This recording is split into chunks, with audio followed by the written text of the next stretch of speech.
আসসালামু আলাইকুম। আমাদের আসফা গ্রুপের পক্ষ থেকে আমি ফাহাদ।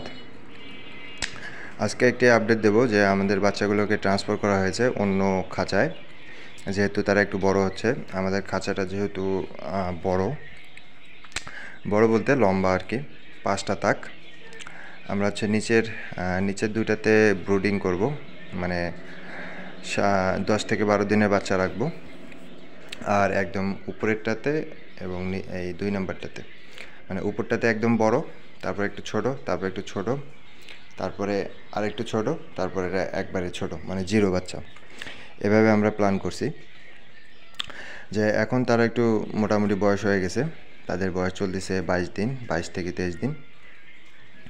তো আমরা এখানে নতুন কিছু আপডেট করছি, যে তাদের খাবারের বিষয়টা। খাবারটা আমরা আগে ভিতরে দিয়েছিলাম, এই নিচের তাকে এখন নাই, ফাঁকা। আর আগে আমরা এইটা ইউজ করছিলাম যে মানে ছোট বাচ্চাগুলো বের হয়ে যাচ্ছিলো, মানে এই যে ফাঁকা আছে, এই ফাঁক দিয়ে ছোট বাচ্চাগুলো বের হয়ে গেছিলো। এখন আমরা হচ্ছে তারপরে আমরা এটা আর কি ছোট ইয়েটা ইয়ে দিয়ে লাগিয়ে দিই, কারণ বাচ্চাগুলো বের হয়ে পড়ে যাচ্ছিলো। এতে করে আমাদের 12টি বাচ্চা ড্যামেজ হয়েছে, মানে তারা মারা গেছিলো। এজন্য আমরা হচ্ছে এখন মোটামুটি তারা বড় হয়েছে।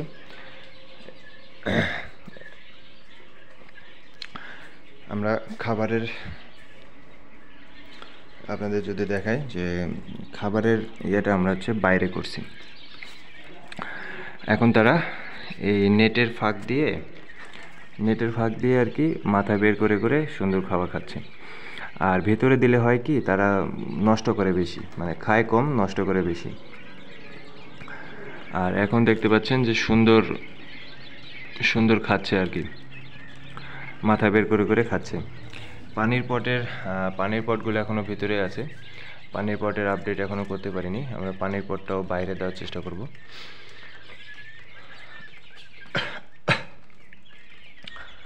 আপনারা দেখতে পাচ্ছেন সুন্দর মানে খাওয়া দাওয়া করতেছে, মানে যারা খুব চঞ্চল। এখানে হাতের মধ্যে সব জমা হবে এখানে, এই দেখেন হ্যাঁ, হাতের মধ্যে ঠোকর দিচ্ছি।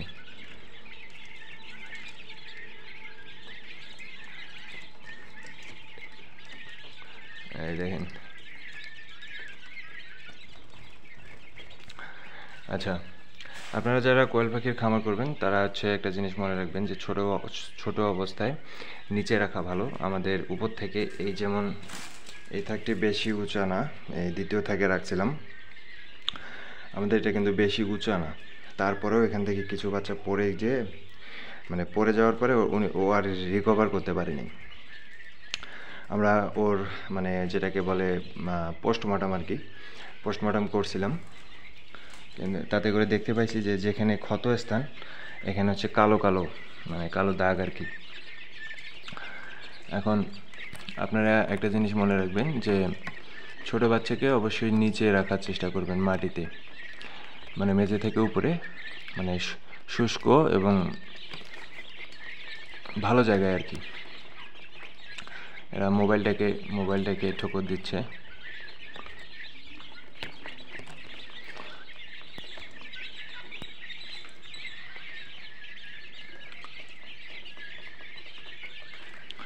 এখন আমাদের এখানে যে কয়টি বাচ্চা আছে মোটামুটি সবগুলো সুস্থ আছে। আমরা এখনও গাম্বুরুড যে ভ্যাকসিনটা, এটা এখনও দেইনি। আমরা 2-1 দিনের মধ্যে দেওয়ার চেষ্টা করব। এই যে দেখেন,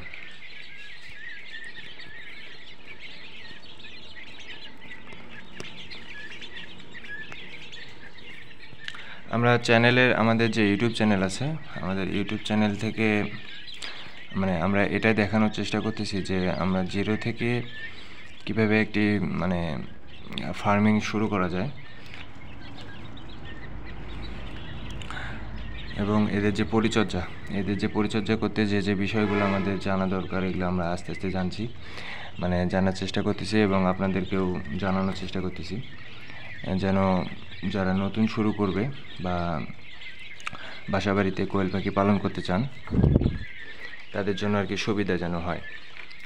এবং আমরাও আমাদের একটা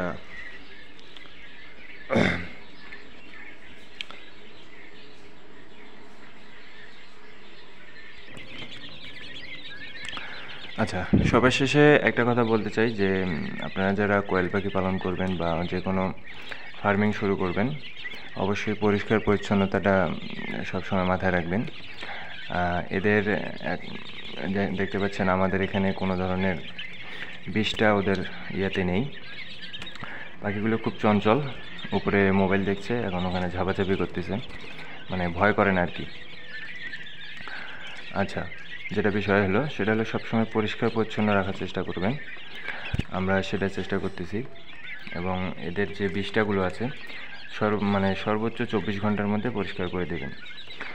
তাতে করে যে গ্যাসটা হয়, অ্যামোনিয়া গ্যাস, এই গ্যাসটা আর কি এদের কোনো ক্ষতি করতে পারবে না। এই গ্যাসটা আর কি প্রচুর ক্ষতি করে, যেটা আর কি এদের মল থেকে তৈরি হয়, অ্যামোনিয়া গ্যাস। তো ঠিক আছে, আজকের মতো এতটুকুই। বাকি আপডেট পরে আমাদের যে প্লে লিস্ট আছে, প্লে লিস্ট ফলো করলে আমাদের বাকি আপডেটগুলো জানতে পারবেন। আসসালামু আলাইকুম।